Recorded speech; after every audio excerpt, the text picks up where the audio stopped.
Assalamualaikum warahmatullahi wabarakatuh. Ya, di sini saya akan menjawab mengenai definisi tafsir maudhu'i, karakteristik dan langkah-langkah penafsiran tafsir maudhu'i.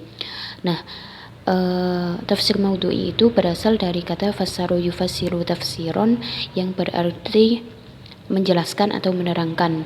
Kemudian dan wado'a yado'u maudhu'an yang berarti membuat, meletakkan dan menyusun.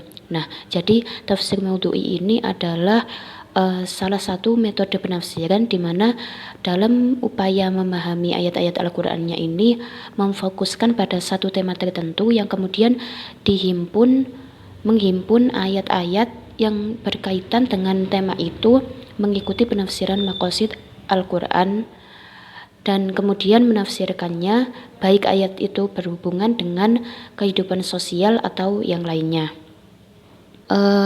Karakteristik tafsir maudhu'i di sini adalah menonjolkan salah satu tema atau topik bahasan tertentu yang kemudian topik itu dibahas dan ditafsirkan secara rinci sehingga nanti menghasilkan sebuah kesimpulan yang bisa memecahkan sebuah masalah yang terjadi di tengah masyarakat.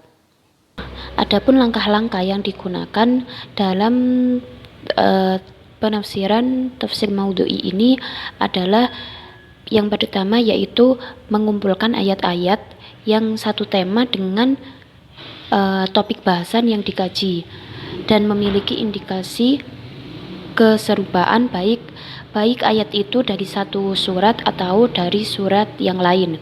Kemudian yang kedua yaitu mentertibkan ayat-ayat tersebut sesuai dengan tertib nuzul surat. Yang kemudian yang ketiga yaitu menafsirkan satu persatu ayat-ayat yang telah disebutkan dari yang terhimpun itu mengikuti tertib nuzulnya. Kemudian yang keempat yaitu merumuskan hikmah dari penafsiran ayat tersebut dengan berpedoman pada maqasid Al-Qur'an. Ya. Nah, kemudian yang terakhir yaitu mengambil kesimpulan dari semua rumusan yang telah dipaparkan sebelumnya.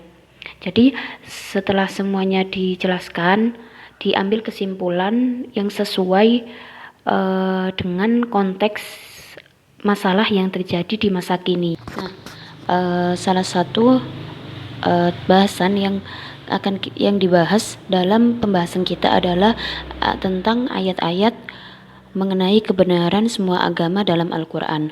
Nah, di dalam Al-Qur'an sendiri ada disebutkan bahwa ayat-ayat ini ada di surat Al-Baqarah ayat 62, surat Al-Maidah ayat 48, kemudian surat Al-Baqarah ayat 136 dan surat Al-Imran ayat 85. Nah, insya Allah ini sudah sesuai dengan urutan tertib nuzul ayatnya. Dalam tafsir Ibnu Katsir mengenai surat Al-Baqarah ayat 62 ini dijelaskan bahwa menurut Abdullah bin Abbas yang dimaksud dengan orang Yahudi, Sabi'in dan Nasrani dalam ayat ini adalah mereka yang beriman kepada Allah sebelum diutusnya Nabi Muhammad dan percaya bahwa akan ada nabi di akhir zaman yang menggantikan nabi mereka, beramal soleh dan tidak melakukan kebatilan yang muncul pada agama mereka.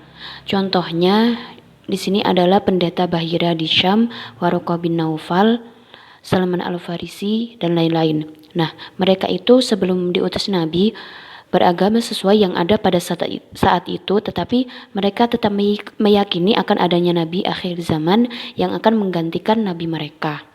Nah, kemudian mengenai keimanan Yahudi, dalam tafsir At-Tabari dijelaskan bahwa keimanan Yahudi adalah apabila seorang berpegang teguh dengan Taurat dan ajaran Nabi Musa, maka keimanannya bisa diterima hingga datangnya Nabi Isa. Jika Nabi Isa telah datang, maka orang yang tetap berpegang teguh pada Taurat dan tidak mengikuti Nabi Isa, maka ia akan celaka. Kemudian keimanan Nasrani yaitu apabila seorang berpegang teguh dengan Injil dan ajaran Nabi Isa, maka keimanannya dapat diterima hingga datangnya Nabi Muhammad. Dan ketika Nabi Muhammad datang, maka orang yang tetap berpegang teguh pada Injil dan tidak mau menerima ajaran Nabi Muhammad, maka ia juga termasuk orang yang celaka. Nah, ayat-ayat ini berlaku sebelum kedatangan Nabi Muhammad, sehingga setelah datangnya Nabi Muhammad, maka agama-agama itu tidak diterima lagi, dan yang dianjurkan adalah masuk dalam agama Islam. Surat Al-Maidah ayat 48. Nah, dalam tafsir Al-Azhar dikemukakan bahwa kedatangan Al-Quran adalah membenarkan kitab-kitab terdahulu, sebab umat manusia bertambah maju dan daerahnya semakin luas. Syariatan dan syariah pada mulanya berarti air yang banyak dan jalan menuju sumber air. Agama dinamakan syariat karena merupakan sumber kehidupan rohani, sebagaimana air yang merupakan sumber kehidupan jasmani. Al-Quran menggunakan kata syariat dalam arti yang lebih sempit dari kata din yang diterjemahkan dengan agama. Syariat adalah jalan atau aturan agama untuk satu umat dan nabi tertentu, seperti syariat Nuh, syariat Ibrahim, Musa, Isa, dan Muhammad. Minhajan maknanya adalah jalan yang luas. Jadi jika dikaitkan dengan syariatan, merupakan isyarat bahwasanya ada jalan yang luas menuju syariat atau sumber air itu.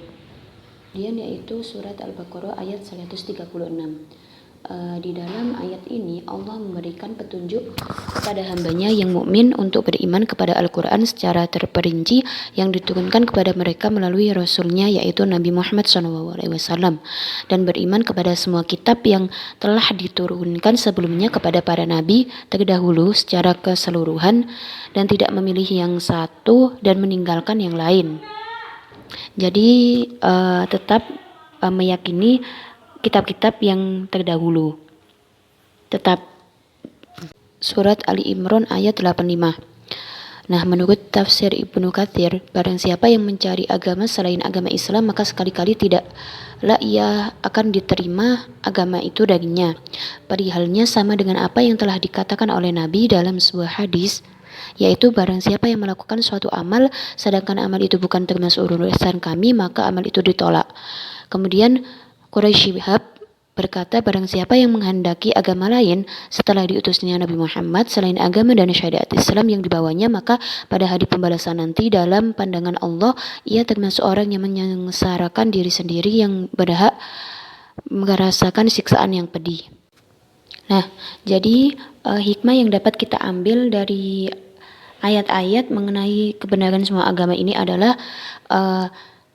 setiap umat itu memiliki syariat dan hukumnya masing-masing sesuai dengan zaman dan kondisi hidup mereka saat itu. Namun secara akidah dan pokok agama semuanya itu sama, yaitu bertauhid kepada Allah. Dan kita wajib beriman kepada Allah dan apa yang diturunkan kepada umat Islam. Kita wajib mengimani apa yang telah diturunkan Allah, yaitu kitab-kitab suci yang terdahulu kepada para rasul sebelumnya. Nah, mungkin itu penjelasan dari saya, kurang lebihnya mohon maaf. Assalamualaikum warahmatullahi wabarakatuh.